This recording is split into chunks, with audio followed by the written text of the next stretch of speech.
Well, turning to another big story today, the international community reacting with outrage after North Korea claimed to have successfully tested a hydrogen bomb.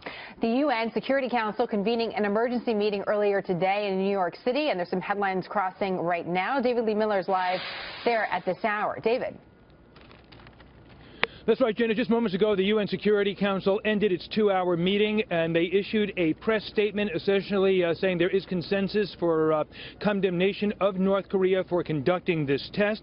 The rotating head of the council said just moments ago that the test violates previous UN resolutions. He went on to say that it continued to threaten international peace and security. He then added that the UN Security Council is going to continue to meet and now try and come up with a resolution in response to this test. This would be the fifth resolution targeting nuclear tests by North Korea.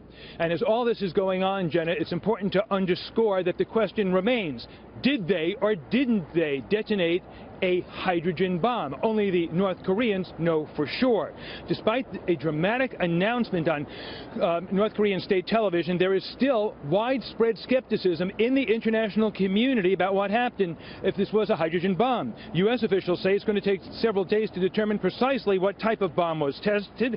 The MIT international security expert, Dr. Jim Walsh, talked to Fox News, and he told us that the preliminary indications did suggest that North Korea did not detonate a hydrogen bomb, but simply an atomic bomb, possibly beefed up, he said, with additional elements. But again, no matter what type of nuclear device was exploded, the condemnation was very swift, taking place in the last few hours here at the United Nations.